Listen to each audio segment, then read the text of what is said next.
Goeienaand, good evening, fellow South Africans and citizens of the world. Wow, this channel has been talking about the Chinasisation of South Africa for about a year now. I've actually got a playlist and you can go back and have a look at them. And South Africa is now firmly in the spider's web.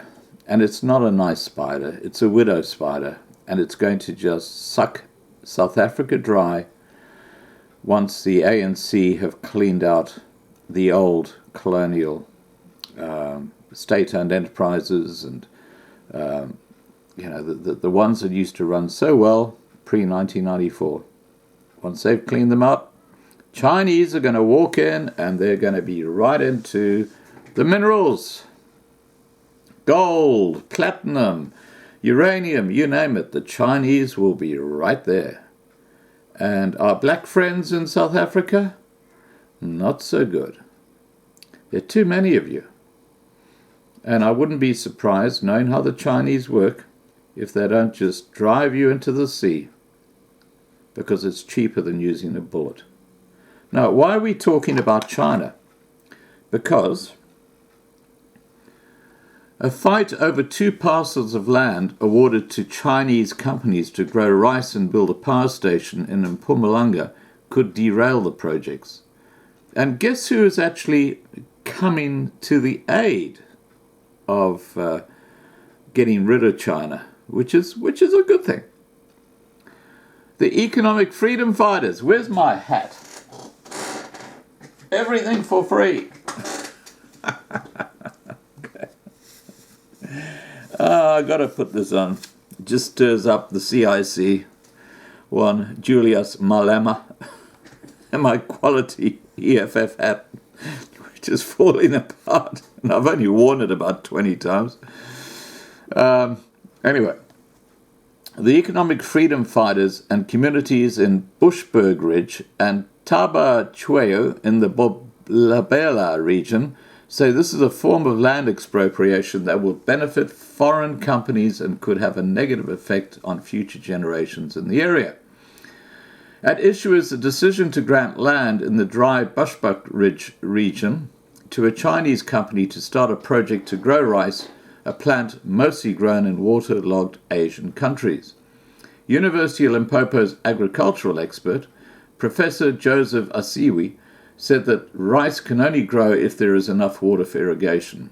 However, the Bushbuck Ridge area is dry and struggles with water scarcity. Even the municipality admits this.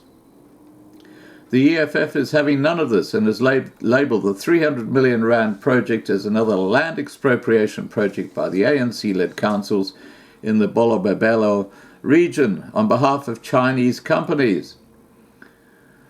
Maloka said, "What will happen to locals when land has been given to Chinese companies? These people are getting long-term leases. And what about our children? We'll see if we can interdict this." The EFF's outrage follows a donation of about 400 hectares by the Tabachueo local municipality in Mushikisheng to the Chinese company CSEEC, which is constructing the 380 million rand Duma substation on 2 hectares of land. The rest of the land has been used to build Chinese workers' houses and other amenities. Now, the reason the Chinese can do this is because they have been granted a special status, black privilege. Chinese are recognized as blacks in South Africa.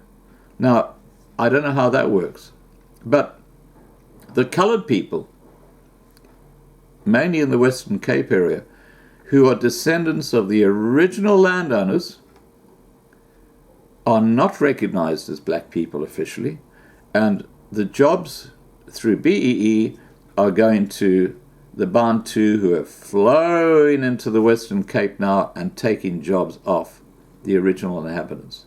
This is how sick the whole thing is. But let's get back to China. Okay, let's get back to China. Bushbuck Ridge councillors have approved the proposal by Africa Sino Project and will enter into a long-term lease, not shorter than 50 years, on 100 hectares of land for the rice project and an agriculture hub. The Chinasisation of South Africa is happening right now. Africa Sino Projects also plan to build a 5-star hotel, upmarket rental accommodation, and a water sports park on 93 hectares of land near the Kruger National Park, according to documents City Press has seen. Africa Sino Projects also plans to bring its own rice experts into the country and transfer skills to local communities. Good luck with that. I know the Chinese better than that. The Chinese have absolutely no respect for black Africans. You have to look no further than how the indigenous Kenyans are being treated by the Chinese in Kenya. They actually have apartheid in Kenya now. The Chinese get the good stuff and the Africans get the shit. This is what's happening in Africa today. Okay, carrying on. Bolabella is, according to the ANC's demarcation, a region that encompasses the Bushbuck Ridge and the Taba-Chewu local municipalities. Chinese companies' interests in 2 municipalities have increased thanks to bilateral cooperation agreements between South Africa and China, as well as South Africa's induction into the BRICS group of countries in 2010. Now, the reason South Africa is doing this is because... Let's get rid of this bloody piece of crap. The reason South Africa is forced to do this is because they have so much debt now to the Chinese that they're now calling the shots. And the Chinese don't play. Believe me, they don't play. Bushbuck Ridge, EFF councillor Rulani Chibi said, "They're giving large tracts of land to Chinese companies. This means that our children and grandchildren will have no land because of the long-term lease that is being proposed. It's also worrying that they want to plant rice in a dry area like Bushbuck Ridge. This project will not succeed because we are a water-scarce area." Africa Sino Project's proposal says the rice plant needs a lot of water to grow, and if possible, it can be harvested twice a year. There's a huge consumption of electricity in the process because of the machines involved. Al-Siwi said that according to a feasibility study he conducted on rice productivity in 2011, it was possible to plant rice on dry land, but that it had to be irrigated. It depends on the variety. There's rice we call swamp rice that grows in waterlogged areas, he said. However, rice production on dry land does need a lot of water, and its yield will depend on the number of months the rainfall season lasts for. The yield will be high or small, depending on the availability of water. But rice does need a lot of water. Bushbuck Ridge Council spokesperson Aubrey Mincy said the council had asked the Department of Rural Development and Land Reform to release land for mega developments. New Forest, Ronaldsay and Cork have been identified as areas for the rice planting project, Manisi said. New Forest has been and is still an agricultural area. It uses the traditional water canals for watering and irrigation purposes, so water in these 3 areas will not entirely be challenged, he said. Nisi accused the EFF of jumping the gun. There is no land given to the investment company to date. All relevant stakeholders, including traditional councils, will be consulted and engaged. Meanwhile, the Taba-Chewu, let me get this right, the Taba-Chewu local municipality is at loggerheads with residents because it wants to sell about 170 2-bedroom houses that the Chinese government built in Graskop. Despite former Premier David Mabuza. Where have I heard that name before? I think it's to do with corruption, if I'm not mistaken. Despite former Premier David Mabuza's promise about 2 years ago that the houses would be given to poor and disabled residents, the council has decided to sell them to boost its revenue. Maloka said the land given to the Chinese is too much and they're building houses. The trend is worrying. So there you go. Chinasisation of South Africa continues without any slowing down. And there's a silent protest brewing in South Africa about all this. It is a subdued anxiety against what most South Africans view as a manifestation of an unwelcomed encroachment by China. Not long ago, the Department of Basic Education announced that as of next year, South African children will learn Mandarin in public schools. Wow. And Afrikaans they want to ban. I mean, go figure.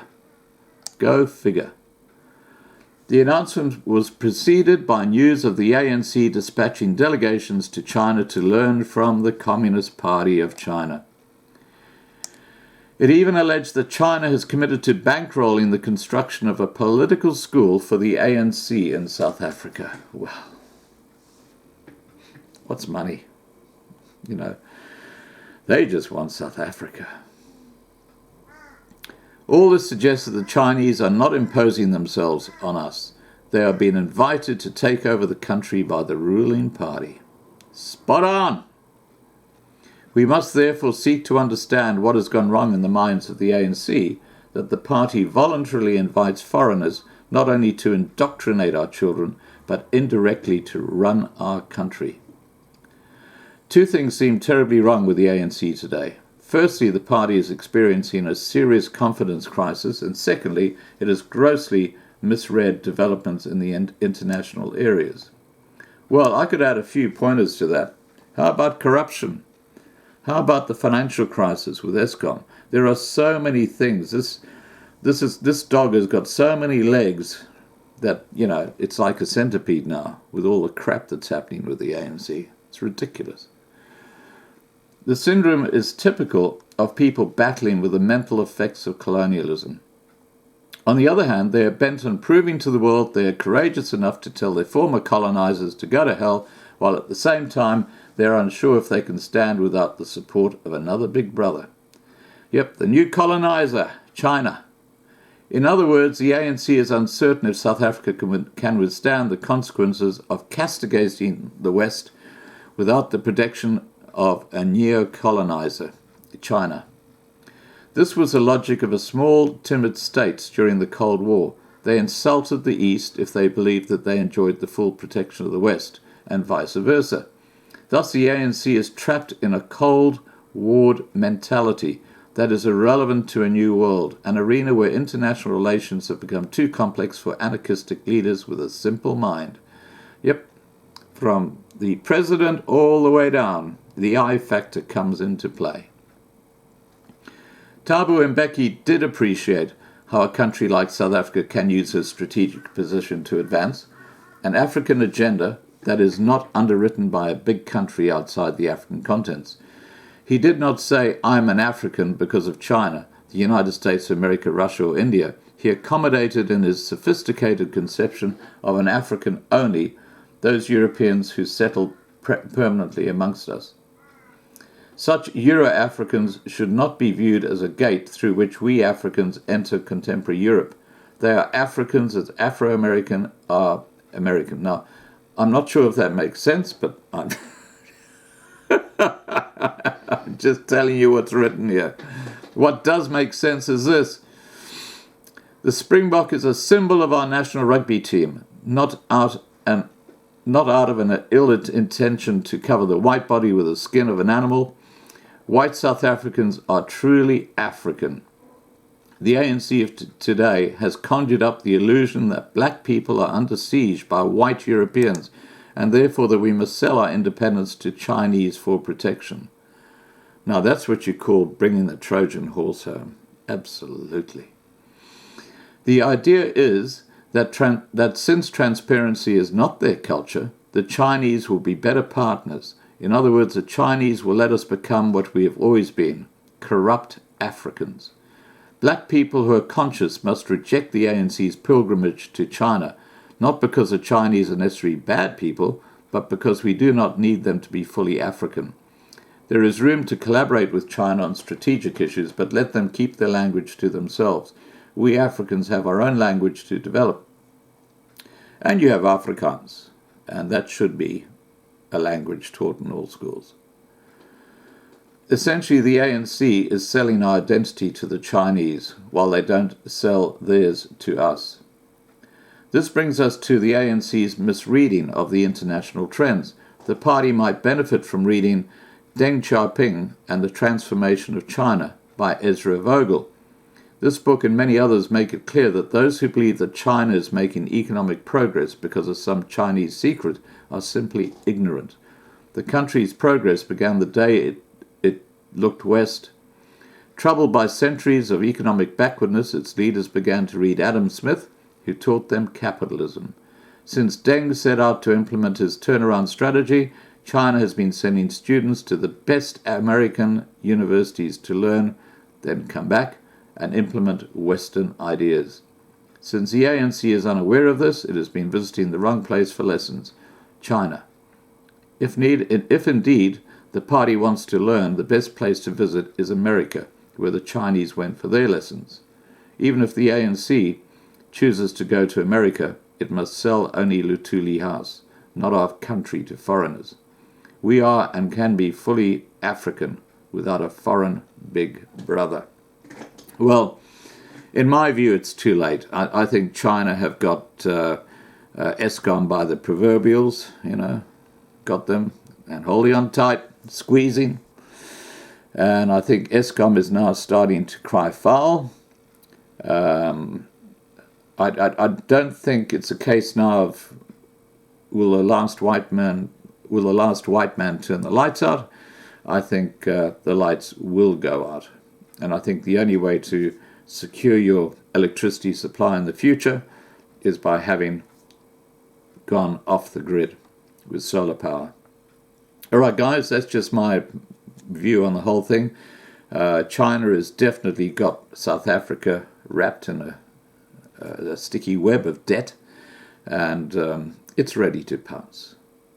But it's probably waiting until civil unrest is so bad in South Africa that it will then bring in, like it did in Venezuela, or the Russians did in Venezuela, a military force to say, hey, we've got interests here, and we're going to start protecting them.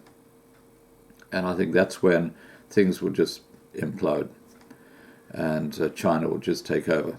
Anyway, that's just my suggestion. And the debate we had earlier tonight with Hein about secession, I think is something that people really need to get their heads around. They need to vote for that, secession or independence, which I'll put the link down below this video so you can actually go ahead and do that. Because if the minor groups, cultural groups, get together and work together, I'm talking about the whites and the coloureds in the Western Cape, they've got a very good chance of actually setting up their own separate state. Okay, guys, please remember to subscribe to be kept informed. Ring the bell so you get the updates, and have a great evening.